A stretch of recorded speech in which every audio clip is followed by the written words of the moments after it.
Hey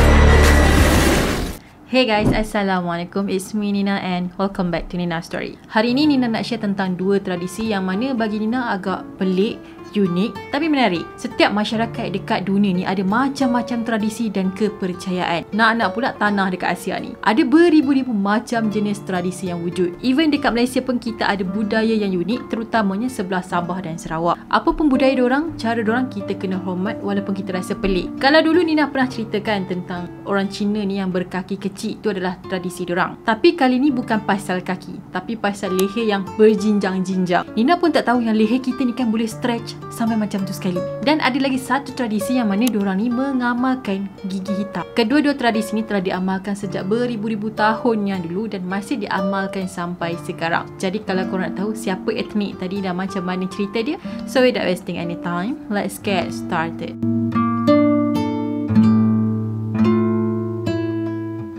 Budaya yang Nina nak kongsikan pada hari ini ada kaitan dengan orang Kayan yang berada di Myanmar. Diorang ni merupakan kumpulan yang minoriti. Maksudnya jumlah diorang dekat Myanmar tu tak ramai. Selain dipanggil sebagai orang Kayan, diorang ni juga dikenali sebagai Kayan Dahwi ataupun Padaung. Sebut jenama etnik Kayan, dalam otak ni dah boleh terbayang seorang wanita yang memakai gelung emas yang bertingkat-tingkat dekat leher. Dalam etnik diorang, terutamanya kaum perempuan, diorang ni akan memakai gelung emas dekat leher diorang tahu. Jadi bila kita tengok je diorang ni, kita akan rasa macam wow, macam mana leher diorang boleh panjang sampai macam tu sekali. Tapi bila ditanya kenapa diorang pakai gelung tadi tu, diorang tak boleh jawab sebab apa. Diorang cuma cakap ini adalah tradisi yang kita orang kena follow dan untuk menampakkan diri kita orang ni cantik. Itu je jawapan diorang. Asalnya dulu kaum Kayan ni kan dia berasal daripada Thailand. Lepas tu ada konflik peperangan di antara Thailand dengan Myanmar menyebabkan diorang ni telah berhijrah dan telah melarikan diri ke sempadan Thailand. So tempat tinggal diorang sekarang ni betul-betul antara sempadan Thailand dengan Myanmar. Orang perempuan Kayan akan mula pakai gelung tadi tu seawal usia 5 tahun. So meningkat tahun, gelung tadi tu akan ditukar dengan gelung yang baru dan akan ditambah.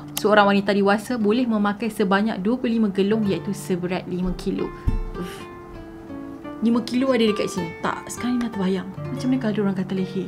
Mesti diorang terpaksa redha. Kenapa tak boleh? Kalau kita tengok gambar diorang yang ni kan, kita akan rasa macam okay, leher kita ni boleh memanjang ke sebenarnya? Tapi jawapan dia adalah tak boleh. Leher kita memang tak boleh memanjang. Sebenarnya gelung yang diorang pakai tu kan menolak ni collar leher kita ni ke bawah. Dan gelung yang diorang pakai tu memang jarang sangat dibuka sebab sangatlah susah. So kalau diorang nak buka gelung tu kan, diorang akan ambil masa yang sangat lama. Gelung tadi tu cuma akan dibuka kalau nak tukar yang baru je. Kalau tak kau pakailah benda tu bertahun-tahun. Disebabkan diorang pakai gelung tu kan terlalu lama kan, kulit diorang ni bertukar jadi lebam tau. Mungkin disebabkan gelung tu kan dia adalah gelung tembaga besi kan, jadi bila duduk kat sini dia akan mencengkam dekat bahagian tulang ni, so akan menyebabkan ada kesan lebam kat sini. Walaupun etnik kaum Kayan tadi mengatakan diorang pakai tu untuk nampak cantik dan diorang cuma follow tradisi je, tapi sebenarnya benda tu macam disangkalah oleh ahli pengkaji. Diorang rasa motif utama kenapa etnik Kayan terutamanya perempuan yang pakai gelung tu kan adalah untuk melindungi diri diorang sendiri. Pada zaman dulu-dulu ni, diorang dipakaikan gelung tu untuk elakkan diorang ni dijadikan sebagai seorang hamba. Sebabnya bila diorang pakai gelung tu kan, secara automatik orang akan nampak macam pelik dan nampak tak cantik. Manakala teori yang kedua pula, diorang percaya gelung tadi tu digunakan untuk melindungi diri diorang daripada kena gigit dengan harimau. Yelah, diorang ni kan tinggal dekat dalam hutan, so ada possibility untuk berjumpa dengan binatang buas. Kemudian diorang pun ciptalah gelung dekat leher, so kalau ada harimau datang gigit leher tu, memang diorang tak boleh gigit lah, at least survive lah sikit. Teori yang kedua ni mungkin betul ataupun hanya sekadar simbolik je. Kalau korang nak tahu, kaum Kayan dia menganuti agama yang dipanggil sebagai Huan. Dalam agama ni diorang percaya yang orang Kayan ni adalah penyatuan daripada naga betina dan juga dengan manusia ataupun dengan malaikat. Lepas tu diorang juga percaya yang bumi ni dicipta oleh Tuhan dengan menggunakan 3 tiang kecil yang telah dicucuk dekat tanah. So untuk menghargai penciptaan bumi oleh Tuhan, diorang pun menyambutlah perayaan yang dikenali sebagai Kai Tin Bo.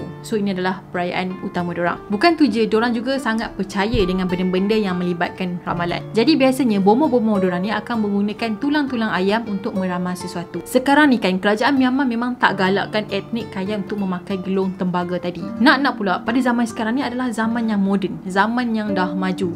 So bila diorang pakai gelung tu kan nampak macam kuno sikit. So sekarang ni dikatakan sedikit sebanyak golongan wanita daripada etnik tadi tu dah kurang memakai gelung tadi. So adalah di antara diorang ni yang dah pun melanggar tradisi. Tapi kan orang-orang kayan dekat Thailand ni pula, diorang ni mendapat perhatian daripada pelancong. Sekaligus benda ni membantu diorang lah menjana pendapatan. Macam diorang boleh berniaga. So diorang boleh menjual kraft tangan ataupun hasil-hasil hutan ataupun hasil-hasil tanaman diorang. Bila kaum kayan ni mula mendapat perhatian dunia, jadi ramailah yang datang ke Thailand untuk tengok diorang. So di sini bermulalah ada masalah yang timbul. So PBB pun mula bersuara. PBB cakap benda ni tak elok untuk orang kayan. Kalau boleh biarkan diorang ni hidup dengan tenang, jangan kacau diorang. Pelancong luar yang datang ke situ untuk tengok etnik kayan menjadikan etnik kayan ni seolah-olah macam zoo, tahu tak? So PBB menganggap benda tu macam melanggar hak privasi diorang ni lah. Sebabnya pernah ada kes beberapa tahun yang lepas, ada 20 orang daripada etnik kayan ni nak ke luar negara, nak berhijrah, tahu tak? Tapi diorang ni disekat oleh kerajaan Thailand. Maksudnya kerajaan Thailand tak bagi diorang keluar. Bagi kerajaan Thailand, orang kayan ni memainkan peranan yang penting dalam aktiviti perlancongan. So that's why lah orang-orang kayan ni tak dibenarkan keluar daripada Thailand. Selfish jugalah kan bila buat macam ni, kesian kat diorang. Diorang pun ada hak untuk pergi ke negara mana yang diorang nak, tapi kerajaan Thailand tak bagi sebab dia kata kalau kau keluar kita akan rugi. Macam tu. Okay, next story.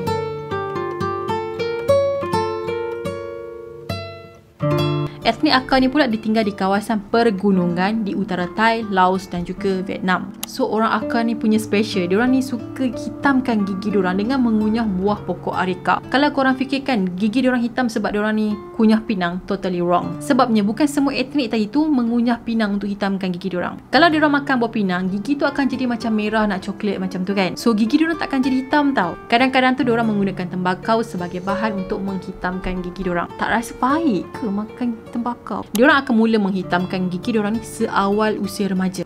Dalam berbelas tahun tu diorang dah start makan benda-benda yang boleh menghitamkan gigi. Maksudnya diorang menghitamkan gigi bukan diorang tak gosok gigi, tapi diorang makan ataupun kunyah sesuatu benda bahan kimia yang boleh menyebabkan gigi diorang ni daripada putih bertukar jadi hitam. Lepas diorang kunyah benda-benda tadi macam tembakau ataupun buah reka tu, diorang tak akan makan selama beberapa hari. Sebabnya kalau diorang makan makanan yang keras macam daging ke, ayam ke, buah ke macam tu kan, warna-warna yang melekat dekat gigi diorang ni akan terhakis. So diorang ni memang tak ada pilihan lain melainkan minum dengan menggunakan straw ataupun makan benda-benda yang lembut lah macam sup ke apa ke, bubur ke, asalkan benda tu boleh masuk melalui straw, boleh, tak ada masalah. Yang penting dalam masa beberapa hari diorang memang tak boleh menggunakan gigi diorang untuk mengunyah. Proses nak hitamkan gigi ni sebenarnya bukan mudah tau. Sebabnya ada dalam kalangan diorang ni yang cuba nak hitamkan gigi, diorang punya bibir jadi bengkak dan gusi diorang ni terasa terbakar dalam beberapa hari. Kalau sebelah Vietnam, etnik ni biasanya menggunakan resin daripada serangga kecil yang dikenali sebagai apit yang makan getah pokok.